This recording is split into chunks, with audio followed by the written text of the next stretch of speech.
In today's information world, we are bombarded by a constant stream of sensory input. That input is in the form of phones, TV, radio, and music, to name a few. Technology has allowed communications around the world to be directed to us wherever we are. The benefits of such have changed the way we view the entire world. Until recently, the thought of hearing from someone in Australia while you are in America would have included many weeks of mail or a very long boat trip. Now, while you sit in your living room, you can instantly speak with your friend on the other side of the world. Media we see today isn't just useful, it's imperative to the way we conduct our everyday lives.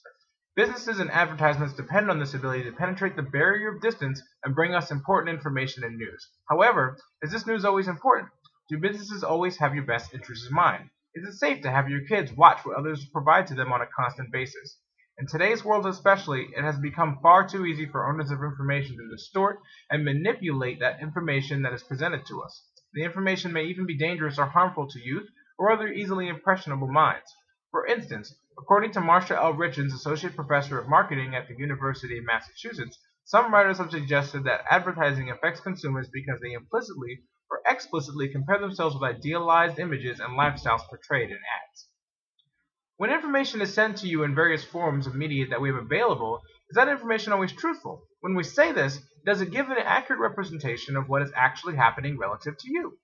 If you watch a car advertisement with a man who drives his car over the edge of a cliff and lands easily, is that something that you can imitate with that product? Advertisements that misrepresent a product or situation have saturated the market. Beauty creams and body-shaping miracles have made what is really true about what's healthy and about not confusing or completely inaccurate. Abigail Segay finds that in contemporary U.S. society where thinness is highly prized, news articles are less likely to blame individuals for being, or trying to be, too thin than they are to blame them for being too fat. Negative impressions from the media have been linked to depression, anxiety, and a false sense of personal reality. Owners of media outlets need to incorporate a stronger sense of responsibility in the information they impose upon the masses. That very same information is bombarded to each and every one of us, insisting that what they say is true or what product they sell is best. We must hold senders of this information accountable to its accuracy, or at the very least, attempt on its accuracy or risk a world where every statement is held to a grain of salt, even statements from honest sources. Information should not only be held to a high standard at home, but its influences and effects on our perceptions of cultural differences. The media can and has bottlenecked our view of many other cultures and customs and belittled their practices and beliefs. Mark E. Lankris, Department of Sociology at Versailles University in Brussels, states that an efficient system of government prosecution and media coverage brings Muslim American terrorism suspects to national attention. This creates the impression, perhaps unintentionally, that Muslim American terrorism is more prevalent than it really is. This is not only true now, but has been a subject and basis of propaganda that has been perpetuated for as long as written word can be manipulated for perceptual gain.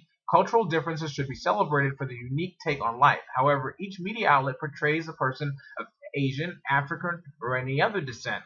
These views that are portrayed stick into the minds and thoughts of today's and future generations. Those thoughts will grow and conceptualize what people believe others are like, as well as affect how people interact with those cultures in the future. To not take a stand today and hold information owners accountable to their particular media biased cultural output can put nations in poor diplomatic situations and damage the integrity of the relations from one culture to another.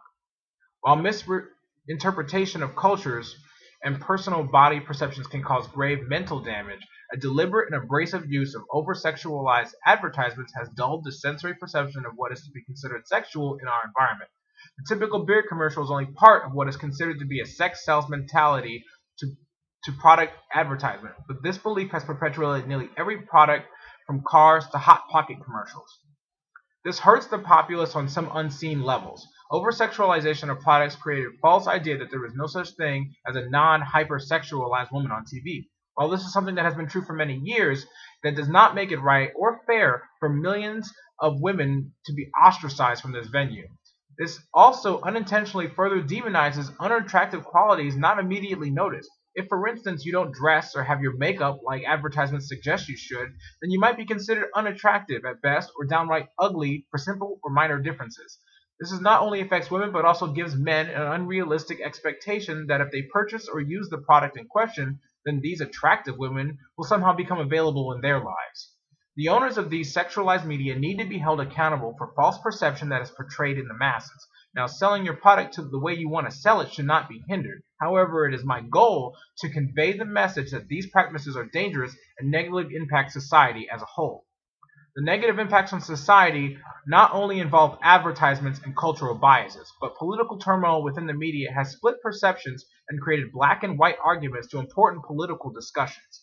The oversimplification of arguments made in the United States government today has created an extreme two-party isolation of Democrats and Republicans. These arguments play on people's fears and demonize the opposing viewpoints.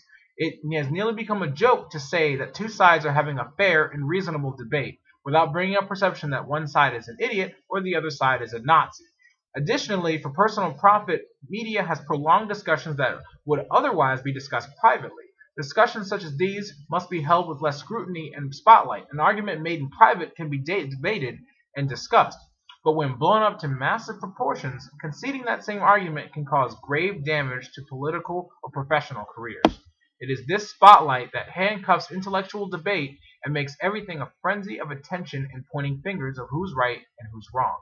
News media outlets need to be recognized as accountable for this and removed from serious political debate. Now, each negative impact I've discussed so far is essentially subtle or benign, each affecting our lives in one aspect or another. Violence, however, is so invasive that it is nearly unnoticeable in American society. The vast destructive potential of incessant violence exposed to us in our everyday lives causes a diminutive effect in our perception of what is truly violent. Specifically, we are unable to care as much about the devastation of events around us because we are exposed so often nearly every minute of every day. Felsen, with the Department of Sociology, states, frequent viewing of television violence can cause viewers to be less anxious and sensitive about violence. Effects of violence on the minds of youth and easily impressionable individuals are not necessarily as obvious as them running out and shooting at a school. It is when those individuals no longer care about the violence that this problem becomes more apparent. There is no fix for the torrent of violence in today's media, mainly due to the truth of its prevalence in our society. We must remember, however, that constant violence does affect youth, and we should be aware of the rating of shows and content that we show our children and help prevent the content becoming part of the norm. Hopefully, I have explained conclusively that the negative impact that our media has on our everyday lives. The impact affects each and every one of us. We must be sure to hold the blatant lies that are spread accountable for their efforts on the perceptions of not only the American people, but people around the world. Communications are part of the greatest technological achievements we have accomplished in the past 2 centuries, but with that achievement, we cannot allow those who control it to control us. Thank you.